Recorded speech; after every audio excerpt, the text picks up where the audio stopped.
അപ്പോൾ സഹകരിച്ച് ജോയിൻ ചെയ്തതിന് ശേഷം ഉണ്ടായിരുന്ന ഒരു എക്സ്പെക്ടേഷൻസ് എത്രത്തോളം മീറ്റ് ആയിട്ടുണ്ട്? 100% മീറ്റ് ആയിട്ടുണ്ട് എന്നാണ് പറയുക. കാരണം അല്ലെങ്കിൽ ഇവിടെ എത്തിപ്പെടില്ലായിരുന്നു എന്ന് എനിക്ക് തോന്നിയിട്ടുണ്ട്. 3 മക്കളാണ് ഞങ്ങൾ. അമ്മയ്ക്കൊന്നും ആഗ്രഹമായിരുന്നു ഒരാളെങ്കിലും നല്ല ജോലി എത്തണം, ഗവൺമെൻറ് ജോലി വേണം എന്നുള്ളത്. അപ്പോൾ എന്നും ആഗ്രഹം ഉണ്ടായിരുന്നു. കുറേ സ്ട്രഗിൾ ചെയ്തൊക്കെ പഠിച്ചതാണ്. അതുകൊണ്ട്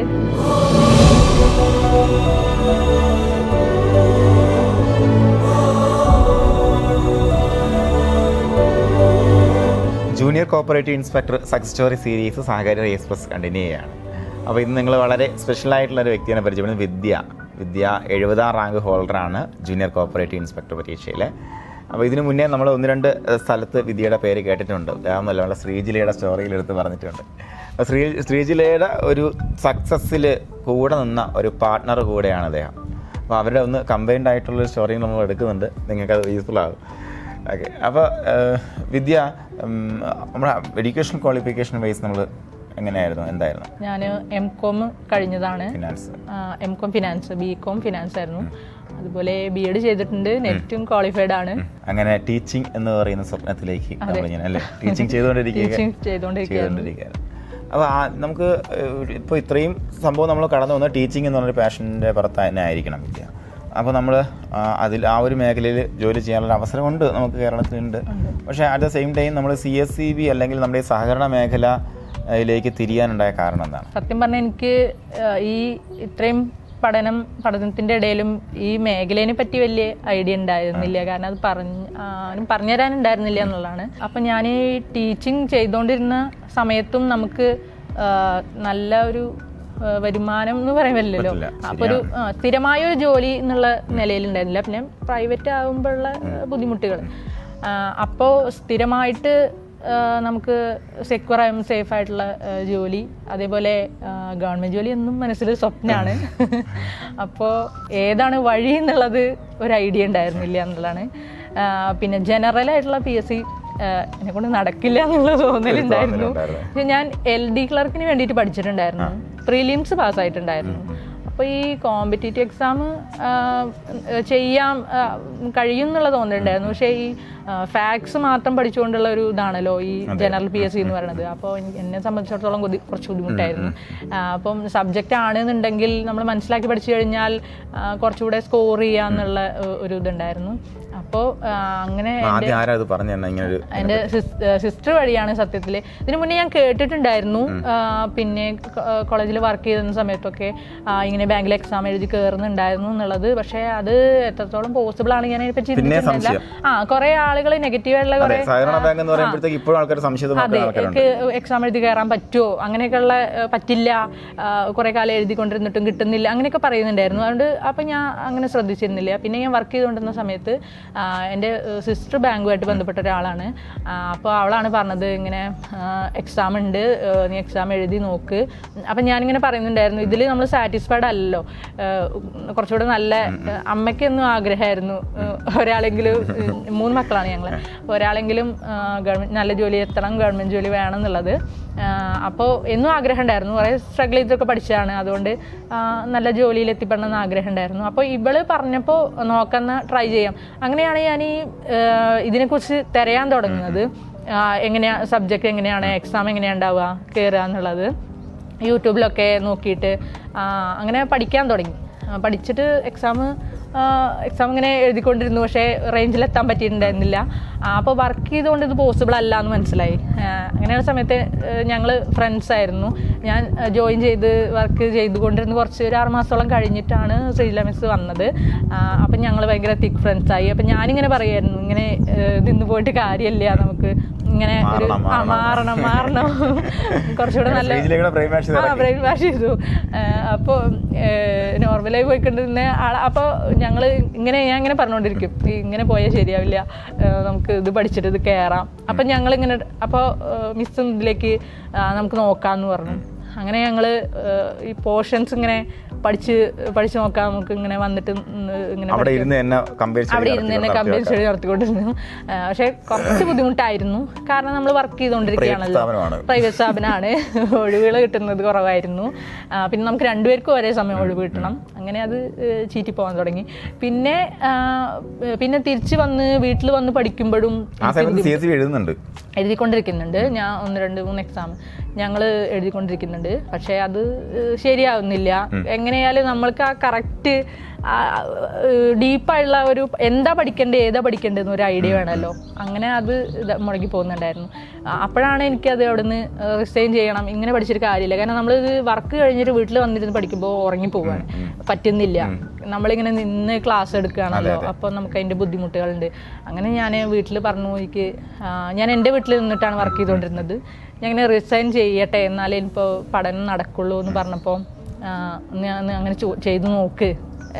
അപ്പോൾ ഒരു മെന്റൽ സപ്പോർട്ട് എത്രത്തോളം ഉണ്ടായിരുന്നു? നമ്മള് ഭയങ്കര മെന്റൽ സപ്പോർട്ട്. നിലവിൽ നമ്മൾ ഉള്ള ഒരു വരുമാനം ഉപേക്ഷിക്കുകയാണ്. അതെ, അവർക്ക് കോൺഫിഡൻസ് ഉണ്ടായിരുന്നു തോന്നുന്നു എന്നിൽ. കാരണം ഞാൻ നെറ്റ് ക്വാളിഫൈ ചെയ്തിട്ടുള്ള ആളാണ്. അപ്പോൾ ഞാൻ പറഞ്ഞല്ലോ, LD ക്ലർക്കിൻ്റെ എക്സാം പ്രിലിംസ് പാസ്സായിട്ടുണ്ടായിരുന്നു. അപ്പം ഞാൻ പഠിക്കാൻ പറ്റും എന്ന് പറഞ്ഞു കഴിഞ്ഞാൽ പിന്നെ അവർ ഓക്കെ. ഹസ്ബൻഡും നല്ല സപ്പോർട്ടായിരുന്നു. അമ്മയും നീ പഠിക്കുന്ന നമുക്കന്ന് നോക്കാം എന്ന് പറഞ്ഞിട്ട് അങ്ങനെ ഞാൻ അവിടുന്ന് റിസൈൻ അതായിരുന്നു ഒരു വലിയ വഴിത്തിരിവ് അല്ലേ? അതെ. അപ്പോൾ ആ ഒരു കറേജ്, ആ ഒരു ധൈര്യം, നമ്മുടെ സ്വന്തം കഴിവിൽ നമുക്കത് ചെയ്തെടുക്കാൻ പറ്റും എന്നുള്ളൊരു ധാരണ. അപ്പോൾ അങ്ങനെ റിസൈൻ ചെയ്തതിന് ശേഷം എന്തൊക്കെയായിരുന്നു സ്റ്റെപ്പ്? റിസൈൻ ചെയ്തതിന് ശേഷം പിന്നെ കംപ്ലീറ്റ് ആയിട്ട് നമ്മൾ പഠിക്കുക തന്നെയാണ് ചെയ്തത്. ലോയും കാര്യങ്ങളൊക്കെ സത്യം പറഞ്ഞാൽ 2 മാസത്തോളം ഞാൻ ലോയിനെ പഠിക്കാനായിട്ട് എടുത്തിട്ടുണ്ടായിരുന്നു. എനിക്കൊന്നും അറിയില്ലായിരുന്നു. ലോ അങ്ങനെയാണല്ലോ, നമ്മൾ എന്താണെന്നറിയാതെ പഠിച്ച് നമുക്ക് അതിൻ്റെ ഭാഷയും മനസ്സിലാവില്ല. അങ്ങനെ അപ്പോഴൊക്കെ ഞാൻ യൂട്യൂബിലെ ക്ലാസ്സുകളും ഇപ്പൊക്കെ നമ്മുടെ സഹകാരിയുടെ ക്ലാസ്സുകൾ കേൾക്കുന്നുണ്ട്. രാജേഷ് സാറിൻ്റെ ക്ലാസ് അന്ന് തന്നെ ഭയങ്കര ഇഷ്ടമായിരുന്നു. അപ്പോൾ ഇത് സ്ക്രോൾ ചെയ്ത് സഹകാരുടെ ഇവരുടെ ക്ലാസ് തന്നെ കൂടുതൽ നമ്മൾ ഉദ്ദേശിക്കുന്ന സബ്ജക്റ്റിൽ ക്ലാസ് ഉണ്ടോ നോക്കാൻ ശ്രമിക്കുന്നുണ്ടായിരുന്നു. പിന്നെ അങ്ങനെ എക്സാം ഞാൻ കുറച്ചുകൂടെ ഡീപ്പായി കോൺസെൻട്രേറ്റ് നോക്കി. പിന്നെ GK പോലുള്ള ഭാഗങ്ങൾ, മാത്സ് ഒക്കെ ഉണ്ടല്ലോ, അതൊക്കെ പിന്നെ കുറച്ച് ഡീപ്പായി നോക്കി. അങ്ങനെ ഞാൻ നാലാമതോ എഴുതിയിട്ടുള്ള എക്സാമിൽ ഞാൻ റാങ്ക് ലിസ്റ്റിൽ വന്നിട്ടുണ്ടായിരുന്നു. പിന്നെ അപ്പോൾ കിട്ടുന്നൊരു തോന്നലുണ്ടായിരുന്നു. അപ്പം ഞാൻ റാങ്ക് ലിസ്റ്റിൽ വന്നു, അത് കിട്ടുന്നതായി. പക്ഷെ ആ പഠിച്ചുകൊണ്ടിരുന്ന് ഈ എക്സാം എഴുതുന്നതിന് മുന്നേ തന്നെ, അതായത് ഈ CSEBയുടെ റിസൾട്ട് വരുന്നതിൻ്റെ മുന്നേ തന്നെ നമ്മുടെ JCAയുടെ അതുപോലെ കേരള ബാങ്കിൻ്റെ ഒക്കെ ഇത് വരുന്നുണ്ട്. അപ്പം നമ്മളിത് ഇറങ്ങുന്നതിന് മുന്നേ അറിയായിരുന്നു ഇതും കൂടെ വരുന്നുണ്ട്, നമുക്ക് ഇതും കൂടെ പഠിക്കണം എന്ന് പറഞ്ഞിട്ടാണ്, അതിനും കൂടി നോക്കണം എന്ന് പറഞ്ഞിട്ടാണ് ഇറങ്ങിയത്. അപ്പോൾ സഹകാരിയുടെ പരസ്യം യൂട്യൂബിൽ കാണാൻ ഇടയായി, ഇങ്ങനെ ക്ലാസ് തുടങ്ങുന്നുണ്ട് എന്ന് പറഞ്ഞു. അപ്പോൾ എപ്പോഴും സാറിൻ്റെ ക്ലാസ് ആണെങ്കിൽ ഒരു പെർഫെക്ഷൻ ഫീൽ ചെയ്തിട്ടുണ്ടായിരുന്നു. കുറേ ഭാഗങ്ങൾ ഉണ്ടെന്നുണ്ടെങ്കിലും എന്താ നമ്മൾ പഠിക്കേണ്ടതെന്നുള്ളത് അതിൽ അതെ ചകഞ്ഞെടുത്ത് ആ ഊന്നി പഠിപ്പിക്കുന്ന പോലെയുള്ള അത് കണ്ടു കഴിഞ്ഞാൽ നമുക്ക് ആ ഭാഗം നല്ല ക്ലിയർ ആവുന്ന പോലെ തോന്നിയിട്ടുണ്ടായിരുന്നു. അപ്പോൾ അങ്ങനെ ആ നമ്പറിൽ കോണ്ടാക്ട് ചെയ്ത് പിന്നെ സഹകാരിയിൽ അങ്ങനെ ചേരുകയാണ് ചെയ്തത്. പിന്നെ അപ്പോൾ സഹകാരി ജോയിൻ ചെയ്തതിന് ശേഷം ഉണ്ടായിരുന്ന ഒരു എക്സ്പെക്ടേഷൻസ് എത്രത്തോളം മീറ്റ് ആയിട്ടുണ്ട്? 100% മീറ്റ് ആയിട്ടുണ്ട് എന്നാ പറയുക. കാരണം അല്ലെങ്കിൽ ഇവിടെ എത്തിപ്പെടില്ലായിരുന്നു എനിക്ക് തോന്നിയിട്ടുണ്ട്. നമുക്ക് ഈ JCA ഇതുപോലുള്ള എക്സാം ആവുമ്പോൾ എന്താണ് ശരിക്കും നമ്മൾ പഠിക്കേണ്ടത് എന്നുള്ളതിനെ കുറിച്ച് നമുക്ക് നല്ല ഒരു ധാരണ വേണം.